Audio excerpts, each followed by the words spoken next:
Hey everyone, welcome back to the Injustice for All podcast. This is episode 3, Women the Push for Equality. As we all know, I'm Mila and I'm joined by Anari, Madison, and Israel.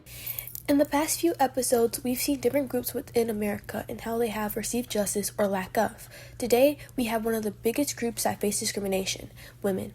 I'm now going to pass it off to Anari, who will go more in depth into what this episode will be. Thank you, Mila, for the intro. And yeah, throughout history, women have been given the short end of the stick. Even as other minorities achieve justice, the women within those groups tend to lack, quote-unquote, justice. In this episode, we will go through 4 different subgroups of women who are lacking justice. Right, like Mila and Anari said, not just women in general, but 4 specific groups of women who face different types of inequality. Number 1 is African American women, 2nd is women in the military, 3rd is women with disabilities, and 4th is trans women. Each group deals with unfair treatment in different ways, but the patterns overlap. And what's crazy is how often the same stereotypes repeat across all 4 groups, being underestimated, dismissed, or pressured to prove themselves more than anyone. Exactly. So with that, let's get into our first group. All right, let's talk about African American women, a group that had to fight twice as hard for equality because they faced sexism and racism at the same time. Like the original doubled standard. Exactly. Even during the women's suffrage movement, black women were pushed out so the movement could appeal to right racist voters. And today, those inequalities still show up in the numbers. 22% of black women have experienced rape, 53% have experienced other forms of sexual violence, 56% have experienced domestic violence. These aren't just statistics, they reflect a long history of black women not being believed or protected. And yet, some of the strongest leaders in American history are black women who refuse to stay silent. Let's start with Mamie Till Mobley. She was a determined single mom in Chicago, working long hours so her son Emmett could have a better life. In 1955, Emmett was brutally murdered while visiting Mississippi, and the justice system did absolutely nothing. The killers walked free after barely an hour of deliberation. But Mamie made a historic decision.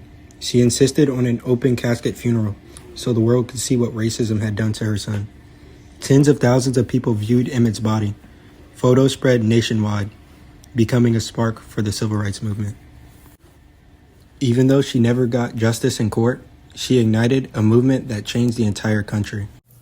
And then there's Rosa Parks. Everyone knows the bus story, but not many know the full context. Right. She wasn't just tired. She had lived her whole life seeing violence against black people, including Emmett Till's murder. And she was an activist long before that famous moment. When she refused to give up her seat in Montgomery, she was arrested, found guilty, and fined. That case launched the 381-day Montgomery bus boycott, which ended segregation on public buses nationwide. Again, legal justice didn't happen for her, but her actions created national change. And then there's Ida B. Wells, journalist, educator, activist, and honestly one of the bravest people ever. She was kicked out of a first-class train car, which she paid for, all because she was black. She sued the railroad company and won the first round. The Tennessee Supreme Court overturned it, but that didn't stop her. When 3 of her friends were lynched, she traveled the country documenting lynchings and exposing white mob violence. It was dangerous work. Her newspaper office was burned down, but she still kept going. And even today, the patterns are still there. Absolutely. In the workplace, 25% of black women have been denied jobs because of their natural hair. 66% feel pressured to change their hair to seem professional. They earn less even with the same education. And black women are hired more often than black men, but promoted less frequently. Like they're good enough to work but not good enough to lead? Exactly. Plus, black women vote at extremely high rates. By 2012, 1 in 6 voters was a black woman. They're politically active, but still face barriers in law, work, and safety. For much of U.S. history, women were denied and banned from combat roles in the military. Despite combat roles being denied to women, many still operated in combat roles and faced equal dangers as men. Women served as nurses, clerks, pilots, and intelligence officers during World War I and II. Many women were not even formally in the military until 1901. Many served as early as the American Revolutionary War, not even given recognition or opportunities for promotion. This pattern continued during the Iraq and Afghanistan wars, even though women were banned from combat roles like infantry. They were still exposed and in direct enemy fire regardless of whether they were formally assigned combat roles. This combat ban was solely gender-based, excluding women who met the physical and performance requirements simply because of their gender. It wasn't until 2015 that the ban was fully lifted by the Department of Defense, opening combat roles to qualified women. Although women were now able to have combat roles, they still dealt with discrimination in promotions. Special Operations Forces remained almost solely for men. Because the SOF is essentially to the U.S. military force, which limits the representation of women in high-status roles. In many cases, many women described gender-based scrutiny and discrimination, where they would be doubted, underestimated, or treated differently based on their gender. Physical standards were altered to benefit the men. For example, prioritizing upper body strength, even when the job does not require it, which leaves women at a disadvantage. Women described their mistakes as being connected to their gender, while mistakes made by men were simply seen as errors. Most women feel intense pressure to refrain from showing any weakness and accepting the stereotypes. Those women feel the need to prove themselves twice as much to feel belonging. And I heard that some say they sleep with weapons for safety. Yeah, some women reported feeling so unsafe from harassment that they slept with knives or kept weapons near their beds. Military sexual trauma is a huge issue. Over 60% of people who report unwanted sexual contact face retaliation. Only about 5% of cases result in court-martial convictions. Many victims say reporting the assault feels more dangerous than staying silent. MST is closely linked to PTSD, eating disorders, depression, anxiety, and homelessness. Women now represent about 9% of homeless veterans, the highest it's ever been. They often face PTSD, domestic violence, wage inequality, discrimination, and a lack of family support. And for many women, their trauma started in the military. That same pattern, underestimated, dismissed, blamed, it shows up across all the subgroups, especially disabled women. Disabled women have faced some of the harshest discrimination in U.S. history. Everything from medical neglect to forced institutionalization to being denied basic human rights. This adds on top of being seen as less human. Violence against disabled women is very common, and it can happen in the home, community, state, and private institutions, as well as transnational spaces. Types of abuse include physical, psychological, sexual, financial, entrapment, degradation, neglect, trafficking, detention, denial of healthcare, forced psychiatric treatment, and to me, the most important, forced sterilization. This aims to stop them from having children and passing on their disabilities, which takes away their right to their own bodies. Most of these abusers are their caregivers or their caretakers, which they rely on. Here are the facts. Almost 40% of women with disabilities report having experienced violence.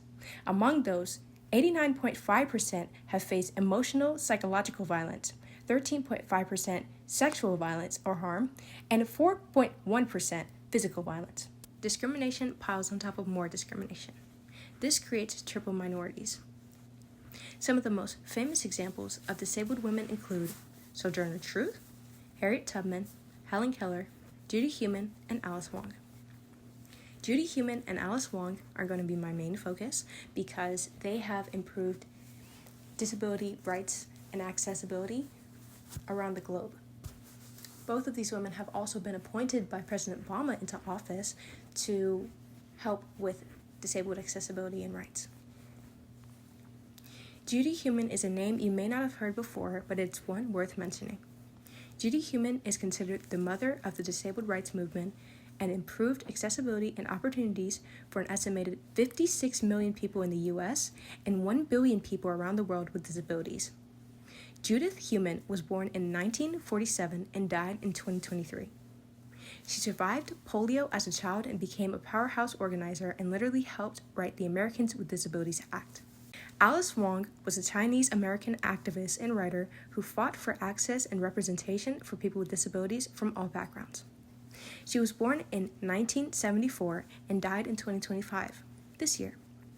She founded the Disabilities Visibility Project and worked with the federal government to improve representation and policy. Alice Wong has also received a multitude of awards for her advocacy work, including the Martin Luther King Jr. Award and many other awards in which she was the first disabled person to receive them. Trans women face misunderstanding, discrimination, and violence at rates far higher than most groups, and the fight for their rights is still ongoing. The term transgender became widespread in the 1990s, but people have lived gender-diverse lives forever. Two public figures that shaped the language was Christine Georgeson, who was actually the reason why it became so widespread in the mainstream media due to the fact that she publicly said that she preferred the word transgender over the word transsexual, which was most commonly used during that time. And Virginia Prince was actually coined with creating the term in the 1960s and 70s to describe people living in a gender different from the one they were assigned at birth. These terms used to overlap with things like transvet or transsexual, but today the meaning is clearer: gender identity and not clothing. Marsha B. Johnson was a black trans woman, an activist, and a leader in the gay liberation front after Stonewall, but when the LGBTQ movement became more mainstream, many trans people were pushed out. So she co-founded STAR with Sylvia Rivera, helping homeless LGBTQ youth. Marsha faced racial discrimination, homelessness, poverty, and mental health struggles. She also had a developmental disability that made life even harder. Her death in 1992 was ruled a suicide at first, but the community pushed for a reinvestigation because the circumstances didn't add up. The case remains unsolved. In 2025, Executive Order 14168 required U.S. passports to list a person's gender assigned at birth and remove the X-gender marker option. A federal judge balked the policy for now, but the fight is ongoing. It shows how trans rights are constantly at risk and advantages can be reversed with a simple policy change. This is very upsetting due to the fact this is not about what side you're on politically. This is about a man trying to force his own personal beliefs onto his people. Both presidents from the Democratic and Republican side has had no problems with the X-gender marker until this one. And even during his first term, he wasn't really focused on the LGBTQ community. He was more focused on immigration. And now that he has seen that his followers will support his immigration plans, he's now focusing on limiting the rights of many other groups that are most commonly discriminated against within America. When we look at all four groups, African American women, women in the military, disabled women, and trans women, one thing becomes clear: inequality doesn't fade on its own.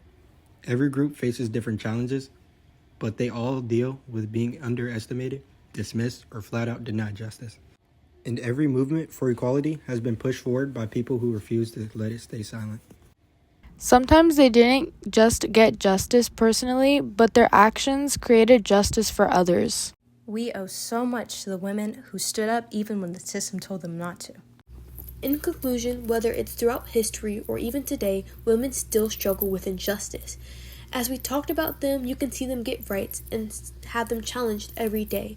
The reason why we pick women is that the second their rights start getting taken away, the right other groups are going to get their rights taken away will be frightening. Thank you for listening to Civic Voices. If you learned something today, share this episode with someone because the conversations like this matter. We'll see you in the next one.